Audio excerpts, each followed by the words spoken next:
Law 27. Play on people's need to believe to create a cult-like following. People have an overwhelming desire to believe in something. Become the focal point of such desire by offering them a cause, a new faith to follow. Keep your words vague, but full of promise. Emphasize enthusiasm over rationality and clear thinking. Give your new disciples rituals to perform. Ask them to make sacrifices in your behalf. In the absence of organized religion and grand causes, your new belief system will bring you untold power. Interesting. You know, a lot of people have said that personal development is a religion or a new religion. Obviously, we had the New Age movement in the 60s, which became for many a religion, as many of the then organized religions were stopping to have popularity. So I understand what Greene's talking about here, and certain values levels, people of certain values levels do have a high need for something to believe in. That would be particularly values level 4 and values level 6 from Graves' perspective. Values level 4 would be more comfortable with organized religions. Values level 6 more with kind of more New Age kind of belief systems.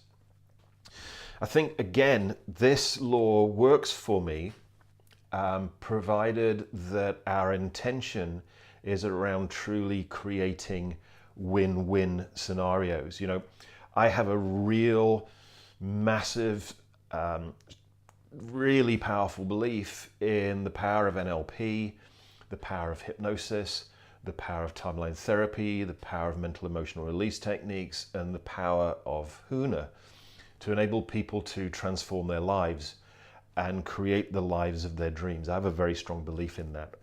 And so am I, in a way, using Robert Greene's Law 27 to satisfy that need for a belief, to enable people to be able to get from where they are now to where they want to be? I think I would actually go along with that and say that that is what I do, but with an intention of creating win-win rather than win-lose, which is, I think, what Greene's perspective is here in Law 27.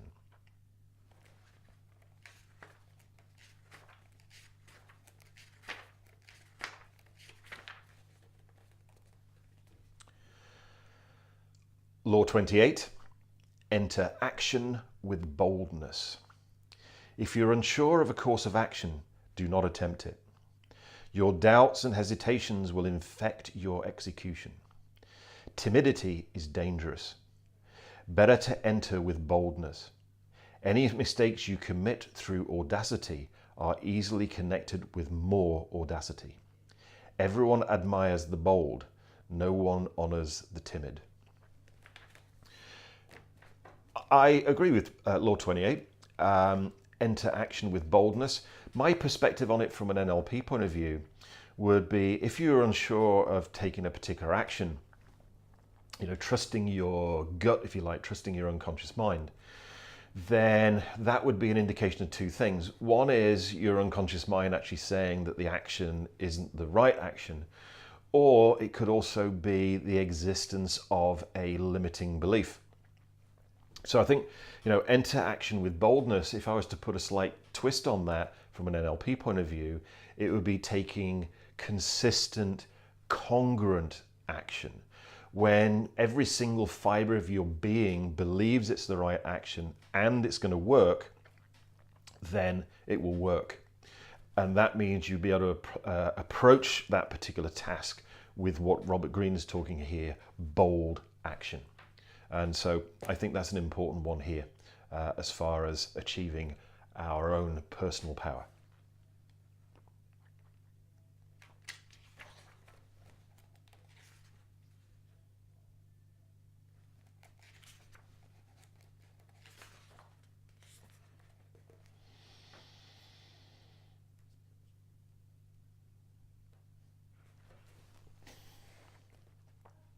Law 29. Plan all the way to the end. The ending is everything. Plan all the way to it, taking into account all the possible consequences, obstacles, and twists of fortune that might reverse your hard work and give the glory to others. By planning to the end, you'll not be overwhelmed by circumstances, and you'll know when to stop. Gently guide fortune and help determine the future by thinking far ahead. Mixed feelings on this one. I agree with the keeping the end in mind. The most important thing is the final result. What I now teach, and you'll find it in the training programs, you'll see a video there called Quantum Success, is that in a way, by planning the absolute fine detail of everything, actually limits your ability to be able to create the result that you want in ways that you haven't actually foreseen. So I agree with part of this, keeping the end in mind, though for me now, power is about being able to be flexible in the way that you get to that end. My perspective now is, as long as you achieve the result in a way that is in alignment and accordance with your beliefs and values, then do you really care what route you take? For me, I would say that I don't mind in what way I achieve the result, as long as I achieve the result I want, when I want it, and in a way which is in alignment with my values and beliefs.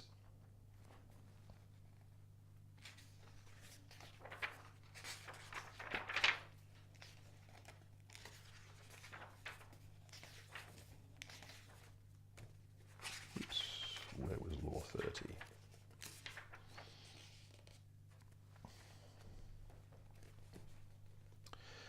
Law 30.